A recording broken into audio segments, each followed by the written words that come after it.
আসসালামু আলাইকুম রহমতুল্লাহি ওয়া বারাকাতুহু। মাশাআল্লাহ মাশাআল্লাহ, কুয়েত আর কুয়েত না, এখন বাংলাদেশ হয়ে গেছে। মাশাআল্লাহ, যে ধরনের বৃষ্টি পড়তেছে, সুবহানাল্লাহ। এই যে আল্লাহুম্মা সাইয়্যিবান নাফিয়া। বৃষ্টি পড়লে বেশি বেশি দোয়া করবেন এবং আল্লাহ তাআলার কাছে ইস্তেগফার করবেন। বৃষ্টির সময় আল্লাহ তাআলা দোয়া কবুল করে। রব্বানা আতিনা ফিদ দুনিয়া হাসানাতাও ওয়া ফিল আখিরাতি হাসানা ওয়া কিনা আযাবান নার। সুবহানাল্লাহ। এবং বৃষ্টির সময় সিয়াম রাখা সবচেয়ে আনন্দকর, কেন ইমানদারদের জন্য সিয়াম রাখা হচ্ছে সবচেয়ে উত্তম। ইমান আপনি শক্ত করতে পারবেন, সুবহানাল্লাহ।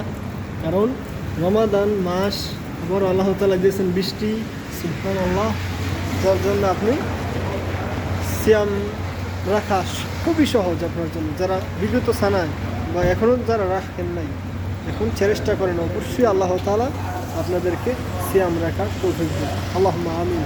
আল্লাহুম্মা হাসিবনি হিসাবা ইয়াসির। এবং বেশি বেশি দোয়া করেন যেন আল্লাহ তাআলা আমাদের হিসাবকে সহজ করে দেন। মালিকি ইয়াউমিদ্দিন। আল্লাহ তাআলা যেন বিচার দিনের মালিক, ওই বিচার দিনে আল্লাহ তাআলা যেন আমাদের হিসাবকে সহজ করে দেন। আল্লাহুম্মা আমিন। আল্লাহুম্মা হাসিবনি হিসাবা ইয়াসিরা।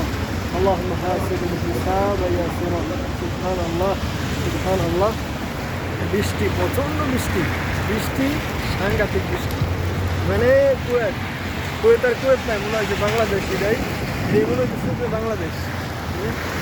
বৃষ্টি আর বৃষ্টি, বৃষ্টি আর বৃষ্টি।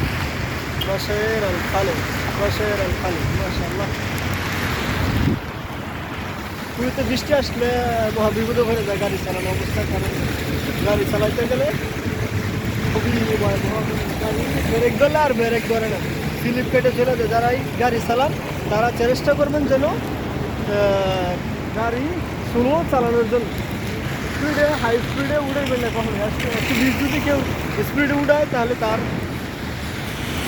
ব্রেক ধরতে পারবো না, যার কারণে খুব মহা বিপদ। সবাই বিপদ সংকেত গাড়ি চালাবেন, সাবধান, তাহলে বিপদে পড়ার সম্ভাবনা আশঙ্কা। আসসালামু আলাইকুম রহমতুল্লাহি ওয়া বারাকাতুহু।